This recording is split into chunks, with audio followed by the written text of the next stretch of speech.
So I'm re-recording the second part of the Parsha Shiur, this year's Parsha Shiur, because there was some problem with the camera.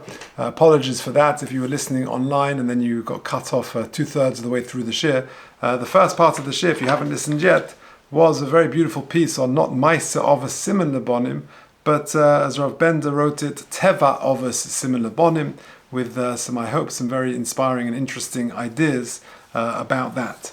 Let's move on to just two more points. The first point is a question. It's a question that I heard from Rabbi Hartman, a very interesting ha'ara. The Parsha says towards the end in Perek Chof Aleph, Vashem pokad es Sora. Says Rashi over there, Perek Chof Aleph Pasuk Aleph. If you're listening online, please email me at j.golker@gmail.com.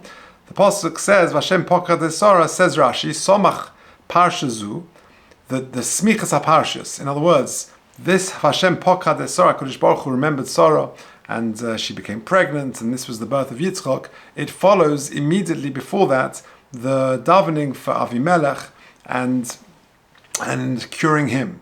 Says Rashi, Somach Parsha Zu lelamedcha, famously, Shekol mevakesh rachamim al Vayeira, that anyone who davens for his friend, v'hu tzorech lo and he needs the same thing, hu nene tchila, he will be answered first. It's based on a Gemara in Baba Kama Daf Tzadi base, and the Gemara explains there that literally the next pasuk that Avram Avinu davened for Avimelech. It says Vayispal Avram El Elokim Vayir po Elokim es Avimelech ve'es Ishtei v'am Hosav. In other words, all the things that they were suffering from, they were healed from. And the next pasuk Vashem pokad es Sora shepokta kvar kodim shiripes Avimelech. Fine. So hu nene tchila, that he was answered, Avram Avinu was answered first, and Hashem pokad es Sora happened before Avimelech was healed. Fine. So the importance of davening for others, kol ha'mevakesh rachmim al Vayeira. Yet later in the same Perek Chof Aleph Pasuk Yud Zayin, you see something a little bit different, because the Pasuk tells us when we have the episode of Yishmael where he goes out, and the Pasuk says Vayishma Elokim es kol hanar, that HaKadosh Baruch Hu hears the voice of the child of Yishmael. Says Rashi, Mikan sheyofet tfilas ha'choyle mitfilas ha'cheir molov. That the tefillah of the choyle himself is actually more powerful than the tefillah of other people for the choyle. For he kodemes lehiskabel, because the tefillah of the choyle comes first and will be the first to be received, based on a medrash in the Bereshis Rabbah. So if you think about it, Pasuk Aleph in Perek Chof Aleph says that really one should daven for the other person, and hu nene tchila. And Rashi in Yud Zayin says the opposite, that you should daven first. That mikan sheyofet tfilas ha'choyle mitfilas ha'cheir molov shvehi kodemes lehiskabel. Rabbi Hartman asked the question. He does not have an answer. So if anyone out there does have an interesting answer, please do email me, j.golker@gmail.com, and I'll send you, it rolls off the tongue, and I will I'll be curious, I'm very intrigued to know the answer. The way Rabbi Hartman put it is, imagine, Rachmana litzlan, two people are being rolled into an operating theatre, and the question is, what should they do? Is it better they daven for each other? Because the first Rashi would suggest, or according to the second Rashi, that so which one, which should they daven for each other, or should they daven for themselves? Okay, an interesting ha'ara. Again, I don't have an answer. Please do let me know if you come up with anything interesting. The third and final piece on the total of the Parsha Shiur, the second of today's, is this. It's to do with tefillah. Now, I have the zuchus of teaching in Hazmani, and I have wonderful colleagues.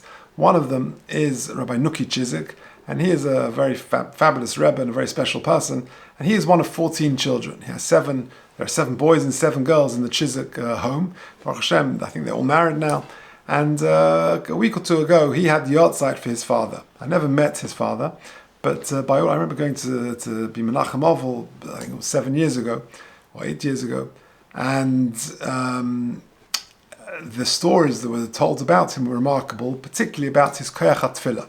And when I mentioned it last week or two ago to Rabbi Chizik, and he had yahrzeit, I spoke to him and I wished him Abias Hagel and Richas Yomim, and he told me something very interesting about his father. He said that, what happens when you're talking to somebody and you've got a cup of coffee, whilst the other person is talking, you'll sort of mumble the bracha and say shahakal and carry on listening. But his father wouldn't do that. When his father davened or said a bracha, he was talking to HaKadosh Baruch Hu. So he said to the person, excuse me a moment, he turned away, and then as if he was addressing HaKadosh Baruch Hu, Baruch Atah Hashem, it's in the second person. He's talking to HaKadosh Baruch Hu. Shahakol Nia Bidvara, whatever he was doing, and then would drink, and then, sorry, what you were saying. And the point is, Rabbi Chizik was trying to make to me was that for his father it was very real. The brachas weren't just lip service, but brachas were talking to HaKadosh Baruch Hu. And I think that sort of appears in this week's Sedra, and we'll see why. You see, in Perik Chof Aleph, as I just mentioned earlier, the Pasuk says in the Pasuk Yud Zayin, the last box on the page, Vayishma Elokim es kol hana. HaKadosh Baruch Hu heard the voice of the lad, Yishmael, Vayikra malach Elokim el Hagar, min hashamayim, and a malach appeared to Hagar from the heavens, Vayomer lo malach Hagar, what's up? Al tiri, do not be scared, Ki shama Elokim es kol hana. HaKadosh Baruch Hu has heard the voice of the Na, Ba'asher hu sham, the famous Pasuk, where he is now. Fine. I'm going to make him into a great nation. What's intriguing is that we don't know what Yishmael davened. HaKadosh Baruch Hu heard his cry, but what did he say? What was the cry? That is untold in the Pasuk. And that is asked by the Kotzker Rebbe. And the Kotzker Rebbe says that you learn a very important lesson from this. That real tefillah, the ikar of tefillah, is sometimes cries from the heart which only HaKadosh Baruch Hu can listen to or can hear. And what he actually said is less relevant. But the point is that there were powerful, sincere, heartfelt tefillahs. And therefore, that is really what the Pasuk is telling us. It's dafka hiding the content of the tefillah. It's not really important. The point is, it was a sincere tefillah which HaKadosh Baruch Hu could hear. That's the real tefillah that HaKadosh Baruch Hu can hear. One time, Rabbi Wiesenfeld, in his lovely sefer on the Parsha, he tells an anecdote of the Reb Nachman of Breslov, that one time someone approached him for advice about how to daven, and he wanted to know how loud should he cry when davening to HaKadosh Baruch Hu for his tefillah to be effective. And Reb Nachman responded, it needs to be loud enough for only Hashem to hear. And of course that's to do not with volume, but with sincerity. That if a tefillah comes from the heart, that is most impactful.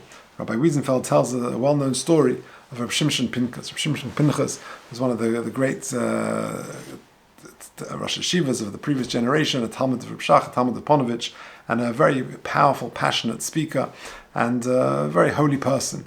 And he tells of a story of a couple, Rahman and Islam, they weren't blessed with children, and they were desperately longing for a child. And they came to Rav Shimshon Pinchas, who was the Rav of Ofakim in the south of Israel, in the Rosh Yeshiva, and with tears of desperation, they asked the Rosh Yeshiva to daven for them. And the Rosh Yeshiva understood this Rashi, the Rashi that we just said, that the Chayla himself has got a daven. And really the most heartfelt tefillah needs to come from the person himself for whatever they're experiencing. Whether it's illness, or whether it's infertility, or the thousands of things that we all daven for. And let me read you the way Rabbi Wiesenfeld tells the story. The man and his wife had been childless for many years, and was hopeful that the Rav's blessing would soothe his pain and bring him salvation, that he and his wife desperately longed for. To his surprise, Rav Pinchas asked him to return to his home at midnight that evening. Although the man was a little taken aback, he went home and returned much later as he was told. The Rav invited him to join him in his car, and he proceeded to drive out to the desert adjacent to the town of Ofakim in the south of Israel. Rav Pinchas then opened his car door and instructed the young man to get out. He turned to him with a heart full of compassion and said, "Pour out your heart to HaKadosh Baruch Hu, and only He can help you, and I'll be back shortly to fetch you." With those words he drove off, leaving the man in the pitch black dark of midnight, all alone with nothing visible except the glistening stars above. The silence was eerie, but with a heavy sigh and a broken heart, he started to sob and weep like he had never cried before. He understood well what the Rav had meant, and he utilized the opportunity as he stood in solitude and davened and begged Hashem for help. A half hour later, the Rosh Yeshiva returned to fetch him. The man's face was drenched with tears, and his swollen eyes divulged what he had spent the last half an hour doing. A short while later, he and his wife found out that they had been blessed miraculously to become pregnant and with their first child. In other words, we want our tefillahs to be heard, we need to daven in a way that only HaKadosh Baruch Hu hears, i.e. with sincerity, because ultimately He is the only address. And that really is the message, says the Kotzker Rebbe, of the Parsha. Vayishma Elokim es kol hanar. What he davened, we're not told. But it's clear is that he davened with a sincerity that HaKadosh Baruch Hu heard his tefillahs. HaKadosh Baruch Hu should listen and hear to all of our tefillahs.